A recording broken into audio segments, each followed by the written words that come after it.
So YouTube just doubled their requirements to get into the partner program.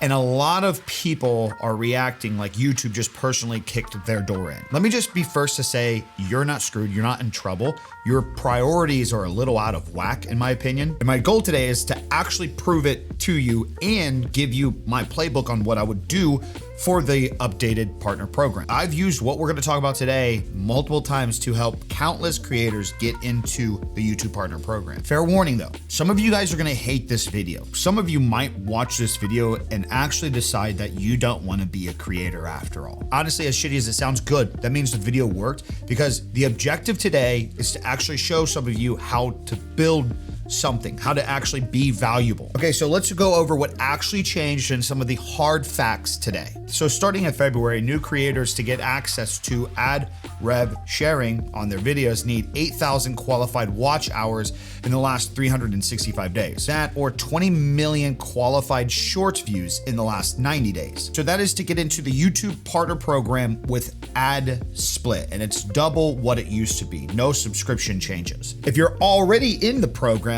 nothing happens to you. You're grandfathered in. You don't have to keep hitting those metrics to stay in to be monetized. But here's the thing everybody is skipping out on. This is specifically for ad rev share. This is not for general monetization on YouTube. That metric is still going to be the same. 500 subscribers and 3,000 hours of watch time, or a few million shorts views. So fan funding, membership, super thanks, YouTube shopping, all of those things outside of ad rev split still unlocked for the creators. So you can monetize on your channel earlier. So before you guys freak out, the thing that changed is one ad revenue stream out of 6. And keep that in your head for the rest of the video, please. So first off, let's address the doomsday individuals who feel like they're missing out on this huge piece of this pie by having to go that extra leap to get the ad rev share. And let's actually explain what you're realistically losing by the bar going from 4,000 to 8,000. So it's an extra 4,000 hours of watch time, right?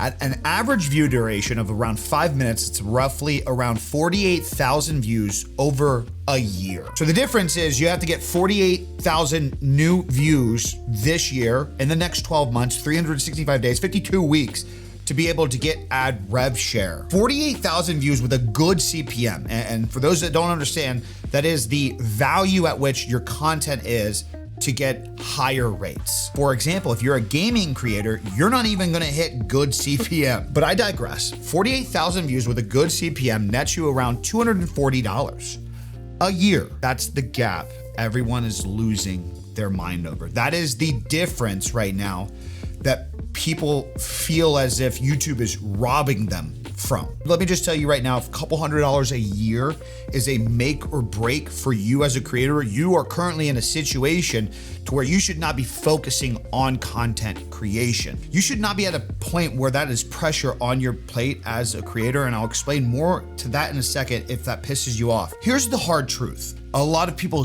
don't understand, and I was the same way years ago until I had to get into these same obstacles just like everybody else to get access to certain things. The small creator is not the priority of any platform. So many of you have been lied to by individuals that try to use the idea of small creators to generate a following for themselves. Small creators are not the most important for any platform, for any algorithm, for monetization, or for the viewers. And that's the key point. Right there. The viewers are what matters. I know that whole statement sounds a little cold, but you have to understand, in of itself, so many creators stress about what is the platform doing for the creator? What about the creator? What about the creator? The viewer, above all, is the most important thing. You don't just get viewers because you're small. You don't just get paid for showing up or being able to hit record or buying a camera. You get paid by providing value to an audience. That can be entertainment, which is educational, informational, comedic, motivational. The overall goal, your content needs to be an escape from somebody's day-to-day. My objective in this video is I want you watching it, so I'm going to, from start to finish, talk as much about this topic as passionately as I can, because I'm genuinely driven by the idea to have this conversation. The goal is not, I have a certain amount of subscribers or a certain following, so you should watch it. The goal is, this is a topic that I'm very much interested into, and I want you to come away from from this conversation with some sense of value. Guys, here's the reality. The most important thing to analyze in this space in 2026 is watch time. It is the real value. It tells the platform everything. It's the reason why YouTube doubled the watch time, but didn't touch subscribers. That metric is outdated. It doesn't matter how many people came to your video or subscribed to your page. What matters is, did you actually keep those viewers engaged? So what I just want to invite so many creators to understand is the 8,000 hours that you have to achieve to get YouTube Partner Program. It's not an obstacle. It's not a toll booth. It's not a bump in the road. It's a diagnosis. It's an understanding. It's a perspective. The whole entire idea is by the time you hit 8,000 hours watched on YouTube, you will have an understanding. You will start to have built an audience and started creating content that makes sense enough to where you can actually get the ground running. The reality is, if you can't get the 8,000 hours of watch time, it's not a fucking pity analytic. It's not an analytic based off of just some happy merit. It's an analytic based off an idea that, okay, once you hit that threshold, you're valuable because people are actively watching you. They're staying to consume the content. Again, that is the entire product. That is in of itself the value of content creation and social media. It should be your objective everywhere, not even just on YouTube. But the whole idea is by the time you hit the 8,000 hours of watch time, you should start to become the creator you know you need to be to scale and grow way beyond that. The low bar from platforms like Twitch and Kick, great example, they're badges. Bars to some platforms like YouTube, TikTok, Facebook, those are actual skill sets. By the time you hit them, you understand shit more. Which brings me to the first real instruction of the video and something I would really focus on moving forward. Ironically, if you want to get into the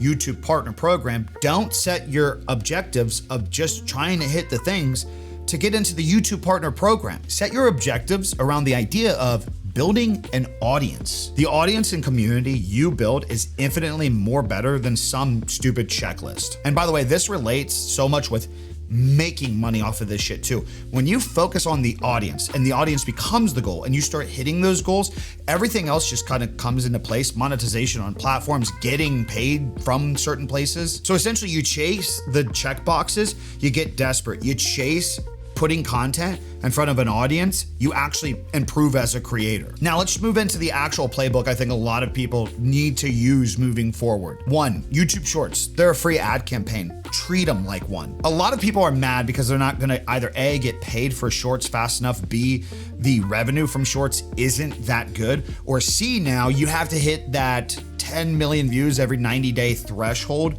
to get ad rev share from shorts, even though YouTube said that there's gonna be other ways to bonus and incentivize shorts views. But the thing is, I think we have become so spoiled to what vertical content does across the board. You guys have to realize, not long ago, even still to this day, brands pay tens of thousands, hundreds of thousands of dollars a year to be able to do the same type of marketing, top of the funnel push that these platforms just naturally do now. What I mean by this is back in the day, in order to get your face in front of thousands of people to potentially be a new member of your community, you actually had to invest money to do that. Now you could just literally upload a chunk from your video and put it on YouTube. And here's the thing, everybody can do that for free. And not only is it distribution, your face in front of other people, but people that actually leverage YouTube Shorts, what those people do is they use YouTube Shorts to discover what they should be making. For example, if you put out 10 shorts in a row where it's just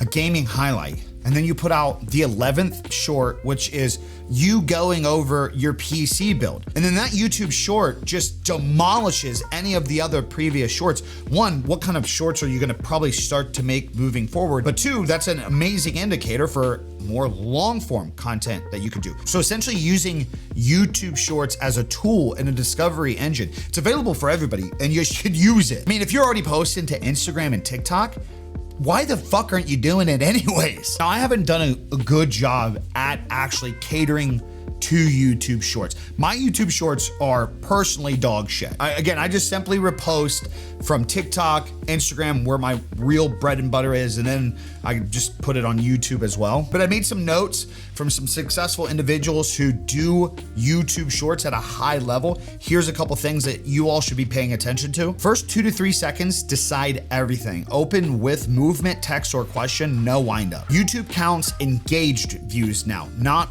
raw plays. So the view count doesn't necessarily matter. Somebody has to actually watch that. Again, more watch time references. They have to like, they have to comment, they have to replay, they have to share, the interaction, some kind of response for the fact that that video exists is super important. Keep the completion rate of most shorts under 45 seconds. This is something that I'm even learning from myself. Here's the big thing, volume wins. Channels that stack up a big library of shorts grow consistently. So the idea is that this isn't post 5 shorts. If they didn't do well, then it just doesn't work. Like, you have to consistently keep posting. So now that we've talked about shorts, here's what you would do with long form. And this is for long form creators that would be using shorts to push themselves out there and discover what kind of content they should be making. Or this could even be for short form content creators who are trying to build a stronger, tighter community. Because here's the thing, long form is where the deep watch time lies. It's where the real connection is made from creator to viewer. Look at it like a vertical or YouTube short gets you the introduction,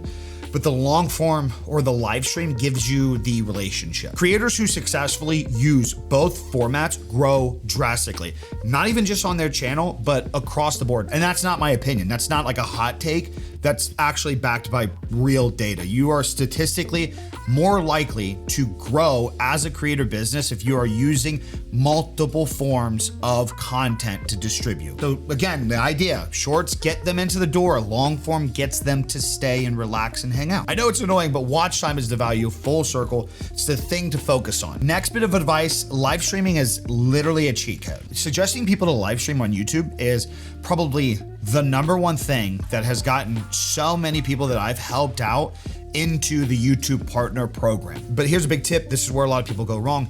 You have to keep your stream public. This is an issue with a lot of Twitch streamers that tried to just test out a couple of YouTube streams.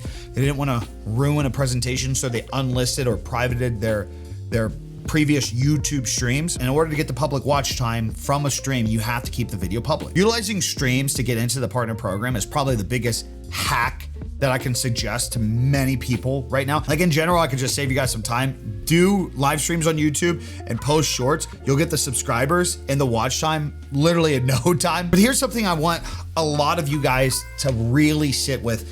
Answer it honestly for me, please. What do you guys think has better odds? Making 2 to 3 videos, doing a few streams, a few shorts, nothing working out, you not getting paid millions of dollars and getting pissed off about it, blaming the platform, or 52 videos in a year, like 1 video a week? But seriously, think about that. What do you think has a better shot? A couple in a small window, or 52 videos over the portion of the year that all have odds of getting pushed and breaking out and finding new audiences? 52 chances for somebody to find you, to stay, to say hi. With all the people that I've either A, personally worked with and helped, or have bought my streamer and creator blueprints and stuck with them, the number one thing I hear time after time is they had no idea how fast everything would come when it all started to stack up. And this kind of goes back to the point that I said earlier. If you just focus on the audience and the consistency of producing, you don't even think about the objectives anymore. And then they just naturally come way faster than you could have ever imagined. That's the whole secret. It all stacks. It all adds up over a period of time. A lot of videos on platforms, especially if you make them evergreen, like something that can be relevant today and relevant in 3 years, they all stack. They all add up over time. You just have to be here and be ready for it and still be doing it when it actually does. Now, something I've been really focusing over these last few months, one of the biggest early developments that any new creator or creator wanting to really take YouTube serious this year, the most slept on growth tool is your comment section on YouTube. Guys, the people commenting on your videos, outside of the trolls, okay? I'll give you that. But the people commenting on your videos, they're raising their hand. They're knocking on the door. fucking answer them. Talk to them, engage with them, relate with them. Those are your first few hundred fans, potentially. Most creators completely ignore them while they focus on trying to get more strangers to watch their videos on the internet. I said this in a vertical recently, and I'll say it again loud and clear so everybody can hear me. A lot of creators should stop asking themselves, why isn't this platform paying me more money for my 1,000 subscribers? But instead you should be asking yourself, do you even enjoy creating the content for the 1,000 people that have already subscribe to your channel? If that answer is no. No monetization obstacle or threshold in the world is gonna fix that. Now here's the bigger game I want everybody to understand. While you're grinding away for those hours and subscribers, learn the rest of the business, because here's the part, for some reason, nobody tells you. For the majority of most successful content creators, even if they have a very large YouTube channel, the majority of their income does not come from the particular platform that they get a lot of views from. Like for example, think of a lot of your big successful YouTube creators. I'd probably argue that more than 60 to 70% of their income does not come specifically from YouTube. Brand deals, products, merch, services, other ways to monetize outside of the actual back end channel page. That's where most of it's coming from. Casey Neistat was massive before he even turned on ads to his channel. He had no idea that they were useful. Creators like David Dobrik, Burnt Peanut have essentially turned away certain forms of ad revenue because they want their content to be more entertaining. Like David wanted to use copyrighted music in all of his vlogs because he thought it would produce a better vlog. So he never made any ad revenue on all these videos while he became one of the biggest channels on YouTube. So he was able to just create all content purely out of the entertainment, and he monetized through brand deals and merch drops. The ad check was never the business. The value with the audience was the business. So I highly encourage many people, while you're attempting to get YouTube Partner Program, understand a lot of creators don't tell you it's not the biggest piece to their monetization puzzle. So learn to talk to brands. I just dropped a video recently where I talked about the 4 steps I even personally use to get my first brand deals and how a lot of you guys could at any size. Then I would learn more monetization lanes. Like what are ways that you could just easily make money on the internet? Hell, for your average creator out there, you can make more just from Amazon Associates alone than you will in that missed gap of not getting YouTube Partner Program. Like that $240 you're gonna miss out on in a year because it's gonna take you longer to get partner. Most people are getting that in a month or two through Amazon affiliate, just linking shit. That was actually my most recent video, was 10 ways to monetize as a creator at any size, even if you're small. Be sure to check that out. But here's a big one, own your audience. Subscribers on YouTube, viewers on YouTube, while they're consuming you there, while that page is yours, it's still YouTube's audience. While you're growing, get people onto something that you own. Your email list, your website, your Discord server. Give the people that want to invest into you personally a home to have that isn't owned by somebody else. One algorithm change or a monetization update shouldn't be the deciding factor of whether you walk away from creating content or not. And I'm telling you, as much as I talk against or talk about certain platforms, the reality is you should never trust any platform ever. Not YouTube, not Instagram, not TikTok, not X, not individually, at least. Not enough to where you should put all of your invested interest into that, because every one of these platforms is a business and they would turn on you at the drop of a dime. You should treat these platforms like tools in your toolbox, and that's it. No relationship directly to them. Simply put, don't be the creator that just bets everything on one platform, blowing up and changing their life. That's not how this works. It's never been how any of it has worked. Now, this is the part that a lot of people are gonna push back on, get pissed about, and call cringe. And I honestly don't give a fuck. You have to love to do this shit. I told the story multiple times. People hate hearing it. I'm gonna continue to tell it again and again and again until it clicks. I started doing all of this shit for free. You couldn't even make money doing this when I started. Fast forward, this month I made $7,000 on my YouTube channel, at which only like 5 to 10% of that was YouTube monetization. But genuinely, I'm proud, man. I'm having fun making what I'm making. It's even been noticeable with some of the active community members or people that maybe didn't care too much about me not too long ago, but they've given my videos a second chance, which shout out to you all. I was literally excited to sit down and record this video today because there's so much misinformation around this topic. There's a horrible perspective about how so many people should be looking at it. And that excites me to talk about because I'm passionate about this shit. This is what I live for. This is what I enjoy to do. This is why, starting off years ago when I made my first channel, uploaded every single day before you could monetize, grew a following, and then made a mistake and deleted that channel, and then had to do everything over again. That's the reason I was able to do all of that, was because I fucking love making YouTube videos, specifically the ones that give value or are creatively helpful to somebody else or get you out of your shitty day. That's why I create. If the monetization threshold is the thing that keeps you going, I genuinely believe the threshold was never really the problem. And look, I'm all for value. I'm all for getting your cut. Totally get that. I understand the perspective of some people saying, but yeah, somebody else is making money off of X, Y, and Z. There's a good quote I heard. Everything is hard. Nobody cares. And that's the reality. A lot of the self-pity talk in the online space is this mindset of small creators having the self-pity talk with small creators. The viewers don't care. The brands don't care. The platforms don't care. You have to love what you create. You have to want to show up.